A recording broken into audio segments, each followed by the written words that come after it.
현대인들이 겪는 가장 큰 문제 중에 하나는 불안이라고 할 수가 있습니다. 겉으로 볼 때는 아무 문제가 없는 것처럼 보이지만 보이지 않는 내면에는 수많은 불안에 시달리며 사는 분들이 많습니다. 안 그래도 불안한데 이 코로나 팬데믹으로 인해서 불안은 훨씬 더 가중되었습니다. 사람이 불안하면 사는 것이 참 힘듭니다. 생활에 만족이 없고 평안이 없죠. 그래서 불안 때문에 불면증에 시달리기도 하고 공황장애에 시달리기도 하고 고혈압, 심장병, 각종 암 등이 불안 때문에 생긴다고 합니다. 세계적인 의대인 존스 호킨슨 대학의 교수인 제임스 테일러에 의하면 사람이 불안한 상태에서 1년 3개월 이상 노출되면 92%가 심장병에 걸린다고 합니다. 그러므로 우리는 반드시 이 불안의 문제를 해결해야 됩니다. 이 세상 사람들은 불안 문제를 해결하기 위해서 어떻게 애를 쓸까요? 술을 마시죠. 도박을 하죠. 게임을 합니다. 마약을 마십니다. 어떤 사람은 역술인을 찾아갑니다. 사주팔자를 봅니다. 이단 사이비 종교에 빠지기도 합니다. 어떤 분은 쇼핑 중독에 빠지기도 합니다. 하루 종일 집에 앉아서 홈쇼핑을 틀어놓고 주문했다가 반품했다가 하도 그냥 많이 택배 기사가 많이 해서 택배 기사도 바람난 사람도 있대요. 이 쇼핑 중독에 빠져가지고 이 불안을 잊으려고 쾌락에 빠져보기도 합니다. 그러나 술 마신다고 불안이 완전히 없어집니까? 문제가 해결됩니까? 술 깨면 더 큰 불안이 몰려오죠. 그러니까 아까 마셨던 것보다 더 많이 마셔야 돼요. 그러다 보니까 중독이 오는 거예요. 알코올 중독. 사람을 폐인되게 만들죠. 이 모든 것들은 마귀가 주는 임시용 불안 해소 마취제에 불과합니다. 여러분, 마취를 놓고 수술을 하면 통증을 느끼지 못해요. 근데 마취가 깨면 어때요? 더 큰 통증이 몰려오게 되죠. 우리 인생도 마찬가지예요. 오늘 성경에도 인생의 불안과 두려움 때문에 고통을 겪고 있는 한 사람이 나옵니다. 오늘 시편 42편 5절 읽어볼까요? 시작. 내 영혼아, 네가 어찌하여 낙심하며 어찌하여 내 속에서 불안해하는가. 아멘. 여기까지. 내 영혼아, 네가 어찌하여 낙심하며 어찌하여 내 속에서 불안해하는가. 여러분, 왜 우리에게 불안이 찾아올까요? 이 불안 문제를 어떻게 해결할 수 있을까요? 첫째로 따라합시다. 하나님께 전적으로 맡기는 믿음이 있어야 된다. 예수 믿으면서도 왜 불안할까요? 여러분, 우리가 정말 하나님 살아계심을 믿고 그분의 자녀된 걸 믿고 그분이 내 안에 와 계신 걸 믿으면 불안하지 말아야 되죠. 염려하지 말아야 되죠. 근데 왜 불안할까요? 그것은 100% 하나님을 의지하고 하나님께 내 인생을 맡기지 않았기 때문에 하나님을 못 믿어 하는 거죠. 여전히 내 인생 내가 책임지려 하고 내 힘으로 살려고 하니까 불안한 거예요. 여러분, 내가 어떤 존재인지 너무나 잘 알잖아요.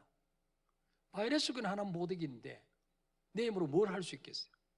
무슨 내 자녀를 내가 책임져 줄 수 있겠어요? 내 사업 어떻게 내가 잘 되게 할 수 있겠어요? 그래서 불안한 거죠. 여러분, 불신자들이 온갖 것을 다 가져도 불안한 이유가 무엇입니까? 그들은 자기 인생을 책임져 줄 뿐이 없어요. 보호해 줄 뿐이 없어요. 보호자가 떠났어요. 삶의 울타리가 없어요. 울타리. 위기가 몰려오고 재앙이 몰려올 때 내 삶을 둘러 진쳐주는 울타리가 보호막이 없어요. 보호막이. 욥기 1장 10절 보시면 주께서 그와 그의 집과 그의 모든 소유물을 울타리로 두르심 때문이 아니니까 주께서 그의 손으로 하는 바를 복되게 하사 그의 소유물이 땅에 넘치게 하셨음이니이다. 자, 이 말은요, 마귀가 하나님께 한 이야기예요.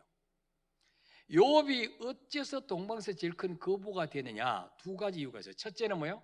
하나님이 그가 욥과 욥의 집, 자녀들과 욥의 모든 소유물을 울타리로 두르심 때문이 아니니까. 저주가 파고들려고 할 때마다, 재앙이 파고들 때마다 하나님이 울타리로 보호막을 쳐주시는 거예요. 그러니까 뭐예요? 새 나가질 않아요. 네. 두 번째는 뭐예요? 주께서 그의 손으로, 그가 누구죠? 욥이죠. 욥의 손으로 하는 바를 복되게 하사 그의 소유물이 땅에 넘치게 하셨습니다. 두 번째는 우리가 부자가 되려면 뭐예요? 하나님이 내 손으로 하는 바를 복되게 해주셔야 돼요. 믿습니까, 여러분? 복되게 해주셔야 돼요.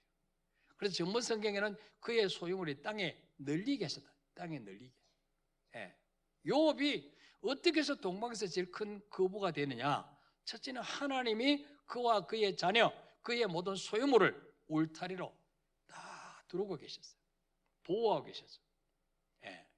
두 번째는 그의 손으로 하는 바를 복되게 하사 손대는 것마다 잘 되게 하신 거죠. 예. 그런데 뭐예요? 불신자에게는 뭐예요? 그 울타리가 없다는 거죠. 보호막이 없다는 거죠. 여러분의 집에 담장이 없고 대문이 없으면 어떨까요? 온갖 것들이 다 들어오죠. 길 가던 개도 들어오고 고양이도 들어오고 뭐 거지도 들어오고 별것 다 들어요. 강도도 도둑도 막 마음 놓고 들어올 수 있어요. 불안해서 살 수가 없죠. 여러분 시골에 농사 짓는 분들 이 밭에 울타리가 있죠. 울타리. 그 밭에 뭐 호박도 심어놓고 감자도 심어놓고 울타리를 쳐놨어요. 왜 울타리를 쳐놨죠? 울타리가 없으면요 소들이 와서 다 뜯어먹어요. 고라니가 내려서 다 그냥 멧돼지가 와서 다 파헤쳐요. 울타리가 있어도 띄워놓고 들어오는데 마찬가지예요. 불신자들에게는 삶의 울타리가 없어요. 보호자가 없어요. 보호자가. 그러나 우리가 예수 그리스도를 영접하고 하나님의 자녀가 되면 하나님이 나의 보호자가 되어주십니다. 믿습니까, 여러분? 하나님의 보호막으로 천사를 보내서 우리를 지켜주십니다. 하나님이 나의 방패와 산성이 되어주십니다. 피할 바위가 되어주시는 거예요. 그런데 예수 믿으면서도 예수님을 영접했으면서도 이 사실을 믿지 못하면 여전히 고아처럼 자기 힘으로 살려고 해요. 내 수단 방법으로 살려고 해요. 그러니까 뭐예요? 불안한 거죠. 하나님께 맡기지 못하니까. 마가복음 4장에 보시면 제자들이 예수님과 함께 배를 타고 바다를 건너가는데 37절에 보니까 큰 광풍이 일어나며 물결이 배에 부딪혀 들어와 배에 가득하게 되었다. 큰 광풍. 이게 한문으로는 미칠 광자예요. 저는 미칠 광자가 아니에요. 제 이름은 빛 광자예요. 미친 바람. 바로 뭐예요? 한쪽 방향으로만 오는 바람이 아니고 이리 불었다가 저리 불었다가 회오리 바람. 미친 바람이 일어나서 물결이 배에 부딪혀서 배에 물이 가득하게 됐어요. 근데 그때 예수님은 뭐하고 계셨을까요? 38절에 예수님은 고물에서 베개를 베고 주무시고 있었어요. 참 성질도 좋죠. 이게 뭐 느긋하다 그래야 되겠습니까? 미련한 곰탱이가 돼야 되겠습니까? 사람으로 볼 때는 주무시고 오셨어요. 제자리 깨우면서 선생님이여 우리가 죽게 된 것을 돌아보지 아니하시나이까? 주님 지금 정신이 있습니까 없습니까? 지금 이렇게 바람이 미친 듯이 불어서 파도가 부딪혀서 배 안에 물이 지금 가득 찼는데 지금이 주무실 때입니까? 좀 수습 좀 해주세요. 원망 어린 투로 예수님을 깨웠어요. 그때 39절에 예수께서 깨어 바람을 꾸짖으시며 바다들이 이르시되 잠잠하라 고요하라 이르시되 하시니 바람이 그치고 아주 잔잔하여지더라. 예수님은 잠에서 깨어나셔서 바람과 바다에게 마치 사람에게 말씀하시듯이, 인격체에게 말씀하시듯이 잠잠하라, 고요하라 꾸짖었어요. 그 순간에 뭐예요? 그 광풍이 그치고 바다가 쥐 죽은 듯이 조용했습니다. 언제 그러냐는 뜻이 조용해졌어요. 그리고 40절에 보니까 제자들에게 말씀하십니다. 문제를 해결해 놓고 난 후에 제자들 책망하시죠. 어째여 그렇게 무수하느냐? 너희가 어찌 믿음이 없느냐? 왜 무수하고 불안해하느냐? 너희는 도대체 왜 믿음이 없느냐? 불신자처럼 호들갑을 떠느냐? 그렇게 말씀하셨어요. 자, 왜 예수님께서 미친 듯이 불던 바람을 꾸짖을 때 그 바람이 그치고 아주 잔잔해졌을까요? 여러분이 바람을 꾸짖으면 잔잔해집니까? 태풍 올 때? 안 잔잔해지죠? 왜 그럴까요? 예수님은 바람과 바다를 만드신 주인의 주인, 창조주인. 그러니까 주인의 명령에 만물이 순종하는 거예요. 믿습니까, 여러분? 우리는 바람을 만든 주인이 아니죠. 창조주가 아니죠. 그러니까 우리 말을 잘 안 들어요. 예. 자, 그렇다면 아무리 미친 듯이 바람이 불고 파도가 거칠어서 배에 물이 가득 차도 그 파도가, 그 바다가, 그 바람이 주인을 해칠까요? 안 해칠까요? 주인은 해칠 수가 없죠. 주인이니까. 예. 그래서 예수님은 그 광풍 가운데서도 편안하게 주무실 수 있었던 거죠. 예. 자, 그러면 예수님의 제자들도 예수님과 한 배에 타고 있었어요.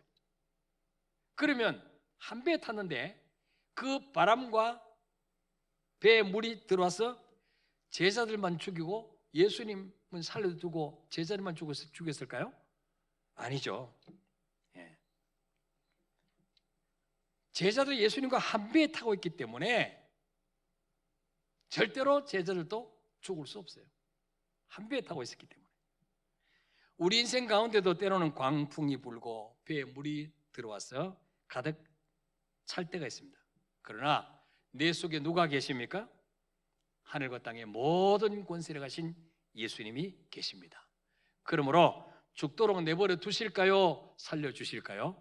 살려주십니다. 여러분, 이 믿음을 가져야 돼요. 이 믿음. 그래야 어떤 환경 속에서도 우리 마음이 불안에 떨지 않아요. 두려움에 떨지 않아요. 여러분, 내 계획대로 잘 되고 잘 풀린다고 그때는 하나님 나와 함께 하시고, 일이 안 풀리면 하나님 나를 떠나신 걸까요? 아니에요. 여전히 그때도 주님은 나와 함께 계십니다. 믿습니까, 여러분? 이걸 믿어야 돼요. 여러분, 구약의 요셉이 형들의 미움받아서 노예로 팔려갈 때는 하나님이 안 계셨습니까? 여전히 함께 하셨어요. 억울한 누명 쓰고 감옥에 들어갈 때도 그러면 하나님은 그때는 하나님 요셉을 버릴 때입니까? 아니에요. 여전히 여호와께서 요셉과 함께 하심에 그가 형통한 자가 되어버렸어요. 아니, 노예로 팔려갔는데 무슨 형통한 자예요? 감옥에 들어갔는데 무슨 형통한 자예요? 환경이 아무리 어려도 하나님이 그 사람과 함께 하시면 그 사람은 형통한 자라고 성경은 말씀합니다. 왜? 형통한 길로 이끄는 과정이에요. 지금 형통한 길로 가는 길목이에요. 지금은 불통인 것처럼 보이지만 이 하나님은 요셉의 노예로 팔려갈 때도 함께 하셨고, 감옥에 들어갈 때도 함께 하셨고, 애굽의 총리가 돼서 왕궁에 들어갔을 때도 여전히 하나님은 요셉과 함께 하셨습니다. 믿습니까, 여러분? 이걸 믿어야 돼요. 우리 삶 속에. 예. 머리로 믿지 말고 지식적으로 아는 믿음, 그 믿음 가지고는 안 돼요. 이것이 바로 뭐예요? 온전한 믿음이고 진짜 믿음이에요. 믿습니까, 여러분? 진짜 믿음. 이걸 가지면 환경 따라 흔들리지 않아요. 내 형편 따라 막 업다운 되지 않아요. 예. 오늘 시편 기자가 그 무수한 인생의 소용돌이를 다 겪었어도 그 믿음의 결론이 무엇입니까? 바로 시편 42편 5절 중간부터 보니까 너는 하나님께 소망을 두라. 그가 나타나 도우심으로 말미암아 내가 여전히 찬송하로다. 너는 하나님께 소망을 두라. 지금 낙심이 몰려오고 불안이 몰려오고 염려가 몰려올 때 자기 자신을 향해서 말합니다. 내 영혼아 어찌하여 낙심하고 어찌하여 내 속에서 불안해 하는고 너는 하나님께 소망을 두라. 그가 나타나 도우심으로 말미암아 내가 여전히 찬송하로다.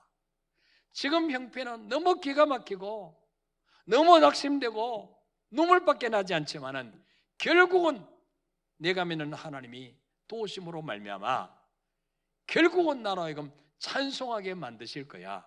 이게 시편 기자의 고백이에요. 믿습니까 여러분? 우리가 이런 고백이 있어요. 이런 고백. 이런 믿음이 진짜 믿음이에요. 세상이 뒤집히고 하늘이 무너져도 자신은 여전히 하나님을 신뢰하겠다는 거예요.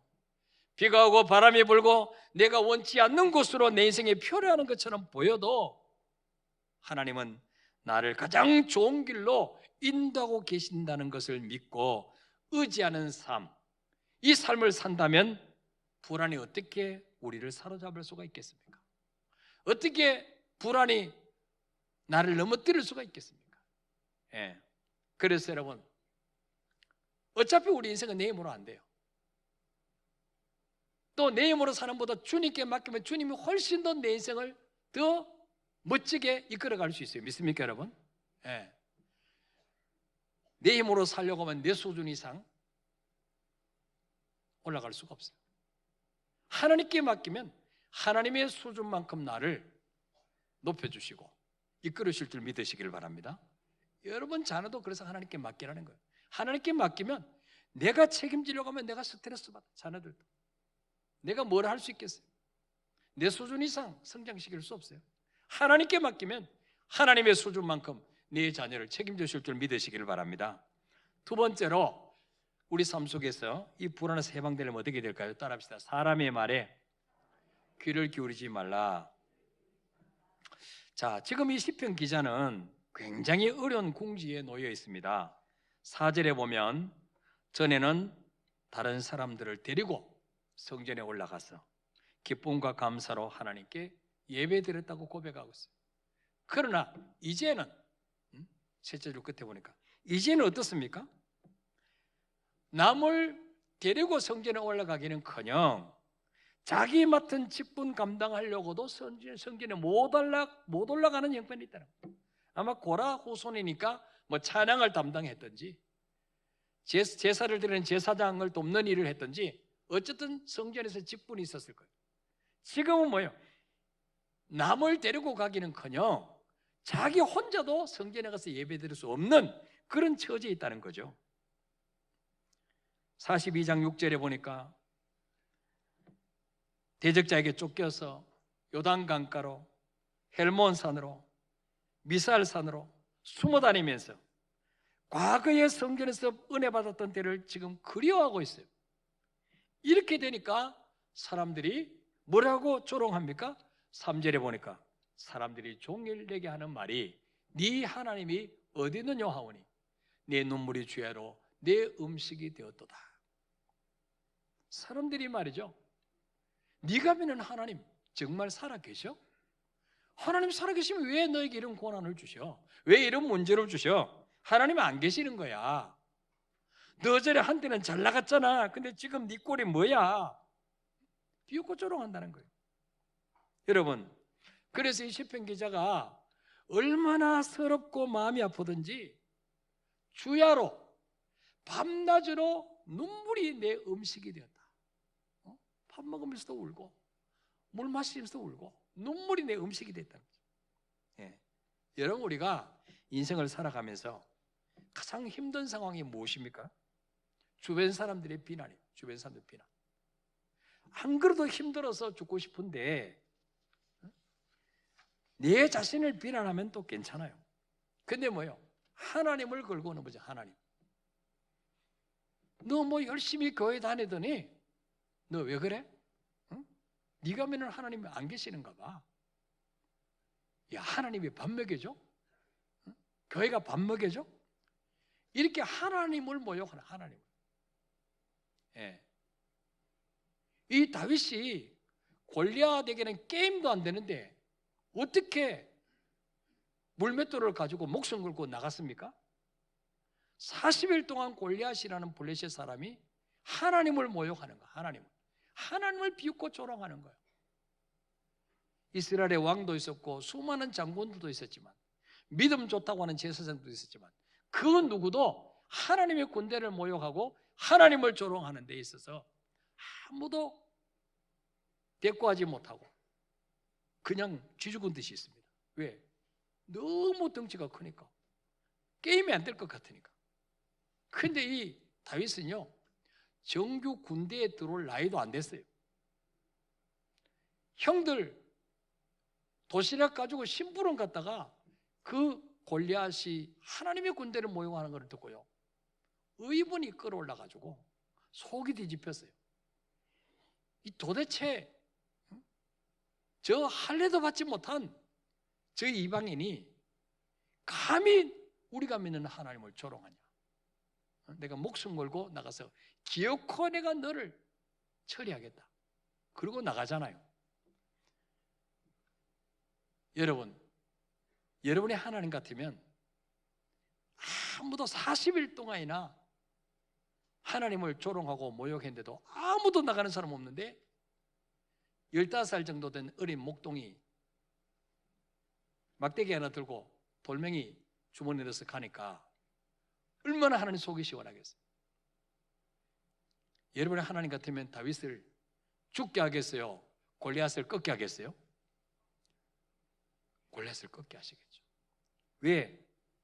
자기 출세를 위해서 간 게 아니에요.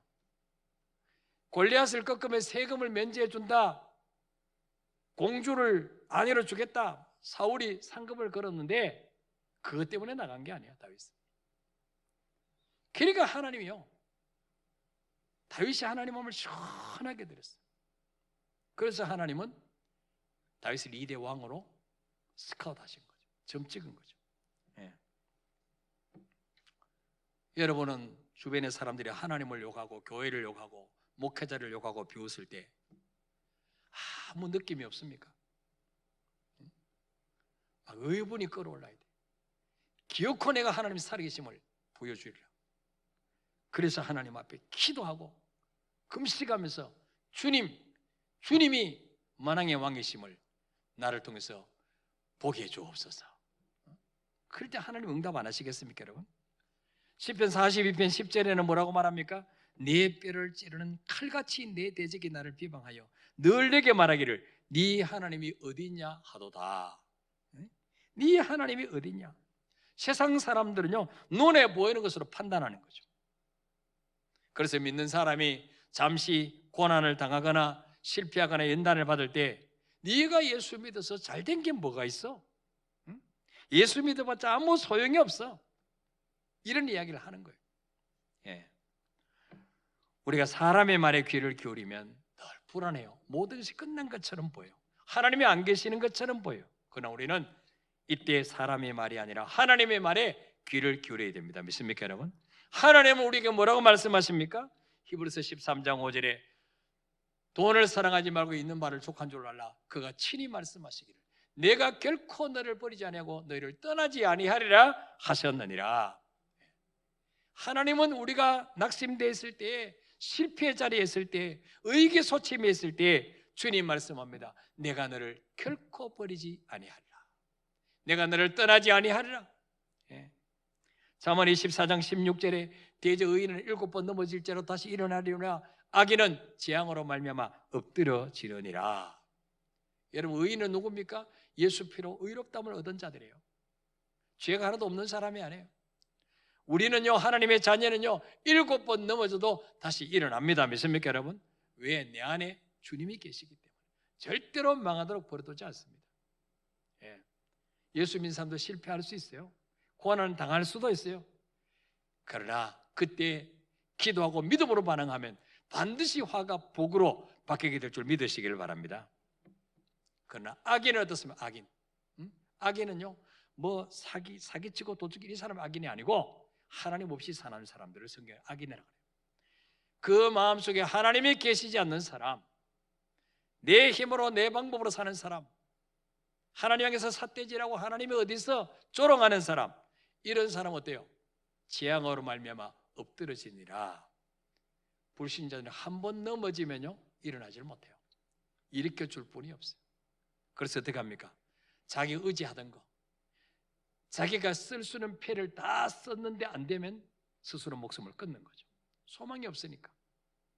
그런데 예수 믿는 사람은 어떻습니까? 내가 가지고 있던 자원 다 바닥나도 하나님은 여전히 살아계십니다. 믿습니까 여러분? 마지막 남은 패가 있어요. 카드가 있어요. 그래서 다시 일어날 수 있는 거예요. 마지막으로 어떻게 할 때 불안을 잠재울 수 있습니까? 따라합시다. 자신의 심령을 하나님으로 가득 채우라. 자, 시편 42편 1절 2절 한번 읽어볼까요? 시작. 하나님이여 사슴이 시냇물을 찾기에 갈급함같이 내 영혼이 주를 찾기에 갈급하니다. 내 영혼이 하나님 곧 살아계시는 하나님을 갈망하노니 내가 어느 때에 나가서 하나님의 얼굴을 배울까? 아멘.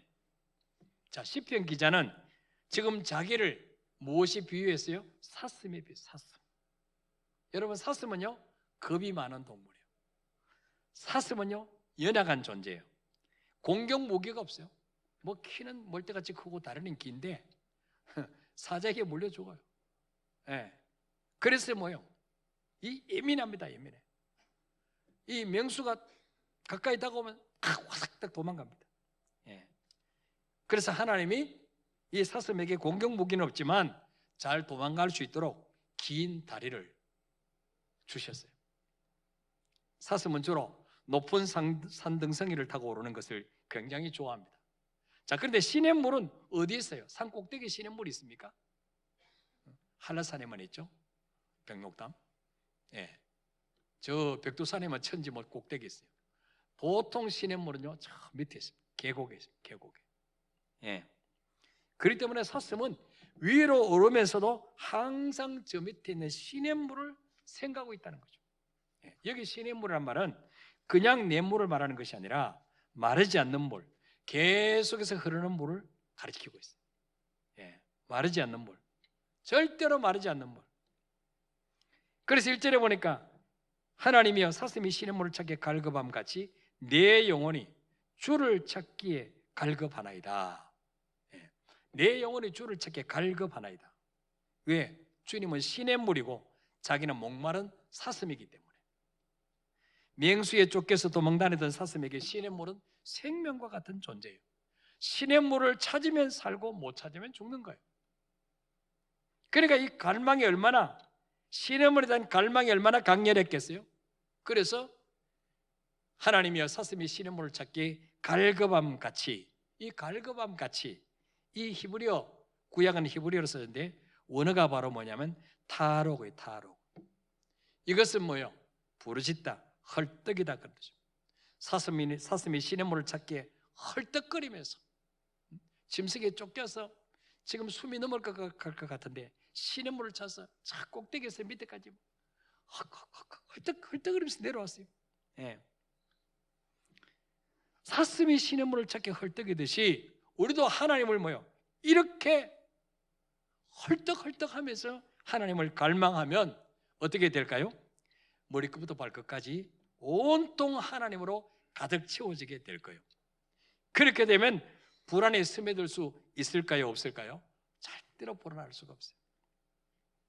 근데 왜 예수 믿는 우리가 불안한지 아십니까, 여러분? 하나님보다 다른 것을 더 갈망하기 때문에. 2절에 내 영혼이 하나님 곧 살아계신 하나님을 갈망하나니. 이 시편 기자는 살아계신 하나님을 갈망했는데 오늘날 우리는 뭘 갈망하고 있습니까? 돈을 갈망하고, 성공을 갈망하고, 주식 오르기를 갈망하고, 자녀 잘 되기를 갈망하고, 대박 터지기를 갈망하고, 전부 육신적인 것들, 이것들을 갈망하고 있지 않습니까? 그러니까 평안이 없어요. 로마서 8장 6절에 보니까 육신의 생각은 사망이요 영의 생각은 생명과 평안이니라. 육신의 것들로 가득 차 있으니까. 우리 속에 정말 갈망하는 게 뭐예요?